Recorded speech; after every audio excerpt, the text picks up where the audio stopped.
morning, welcome to CATEX TV. My name is Frank Fortunato. Today is Tuesday, August 30th, 2016. If you want to follow us on Twitter, please go to CATEX TV. Residents in North Carolina, as we approach the Labor Day weekend, are warily watching two weather systems off its outer banks.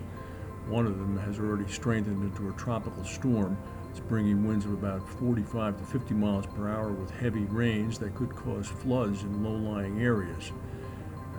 At the same time, forecasters at the National Hurricane Center in Miami are saying that another tropical depression in the Gulf of Mexico could hit northern Florida as a tropical storm later in the week and then probably cross over Florida toward the Atlantic coast.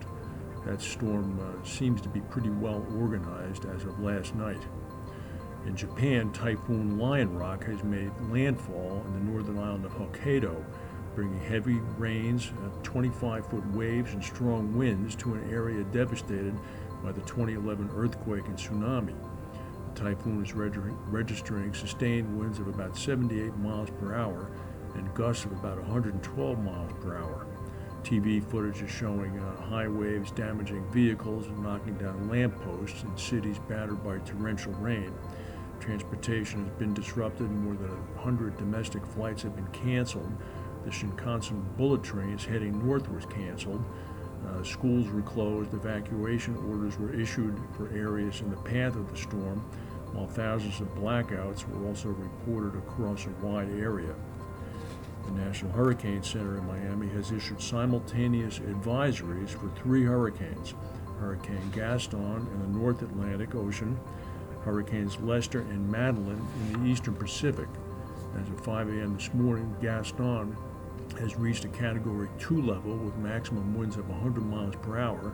It's about 630 miles east of Bermuda. The forecast calls for it to turn to the northeast and will not likely present a hazard to anybody on land. In the Eastern Pacific, Lester is a Category 3 storm. It's about 1,200 miles west of the southern tip of Baja California. It has winds of about 125 miles per hour. Another Category 3 storm, Madeline, is expected to pass near Hawaii in midweek. Lester is expected to continue on toward Hawaii in the next few days. So after several weeks and months of no hurricanes, we're definitely in the busy season. The CEO and chairman of Validus Insurance, Ed Noonan, has said that UK regulators must intervene over the practice of broker facilities before American authorities take action and possibly recreate an Elliot Spitzer kind of activity. In an exclusive interview with Insurance Day, Noonan warned broker facilities are making Lloyd's a less attractive place to do business, with some American wholesale brokers now actively trying to move business out of London. Noonan questioned the legality of some facilities, deeming some unlawful.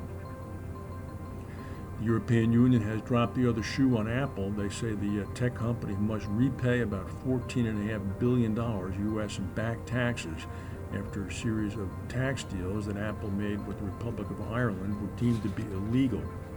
The EU Competition Commissioner Margaret Vestager said that Apple's selective treatment in Ireland meant that it had paid an effective tax rate of only 1% on its European profits in 2003.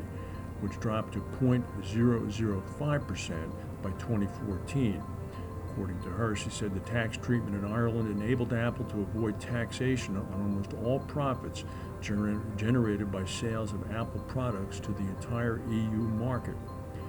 Apple's official statement on the EU ruling indicated that they would not only appeal, but they said that you can have taxes or you can have jobs, but Apple is in no mood to deliver both. They said that the tax ruling will have a profound and harmful effect on investment and job creation in Europe. The monsoon floods in India's Ganges River area this year have broken records. This is according to the BBC. Water levels have reached unprecedented levels at 4 locations in northern India. The highest record was in Patna, the state capital of Bihar, where floodwaters reached 50.52 meters. That's 166 feet.